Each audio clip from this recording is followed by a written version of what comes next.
Om Tat Sat. Welcome to Gyan Bhakti. We focus on spirituality, Vedanta, and Sanatana Dharma. Please subscribe our channel for mystical meanings of these profound scriptures and daily satsang. Our humble prostrations to the all-pervading Brahman, our worshipful Guruji, Swami Jyotirmayananda Ji Maharaj, all sages and scriptures, and to the divinity in each of you. We are currently exploring the scripture Mysticism of Mahabharata, commentaries by Sri Swami Jyotirmayananda, and narrated by myself, Swami Nikhilananda. We are currently on the Soptika Parva, continuing Ashwatthama's diabolical plan. When Ashwatthama arrived at the Pandava camp, he saw an awesome unknown figure at the gate who terrified him and made him feel convinced that his mission was a mistake. Taking control of himself, however, Ashwatthama then meditated upon Lord Shiva and offered himself as a sacrifice to that divine being. Suddenly, Shiva, who had actually appeared before as the mysterious figure at the gate of the camp, materialized before Ashwatthama, giving him a special sword and blessing him with victory in the forthcoming massacre. With that sword in hand, Ashwatthama first killed Drishtadumna, the slayer of his father, and then proceeded to destroy the other sleeping heroes one at a time. Those who tried to run away were either burnt in the fires that they had been set in the camp or killed by Kripacharya and Kritvarma, who were stationed at the gates.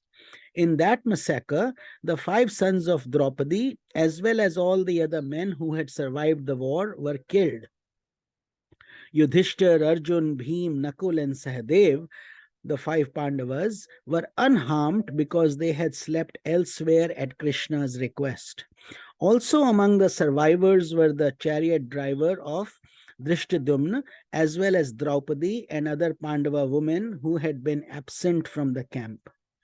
When Duryodhana heard about the triumph of Ashwatthama, he was disappointed that all the Pandavas had not been annihilated, yet he felt extremely pleased that his defeat had not gone unavenged.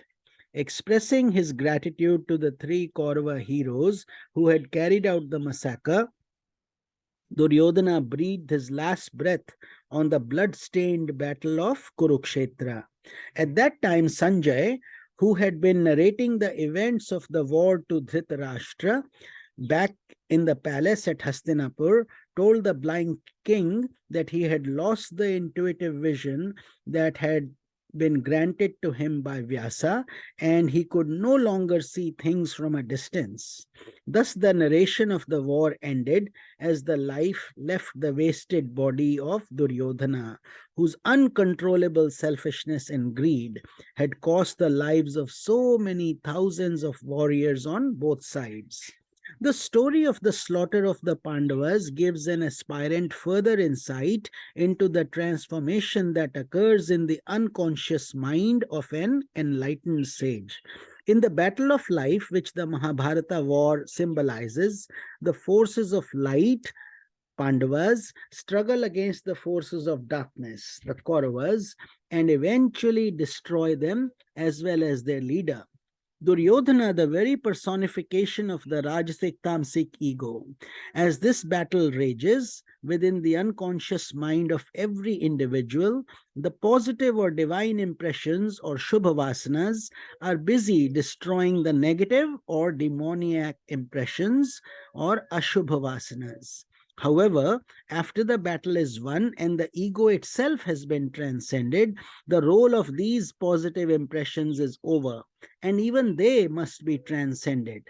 That process is portrayed by the destruction of all the great warriors at night while they were sleeping, a time which suggests that the destruction was a subtle process taking place deep in the unconscious.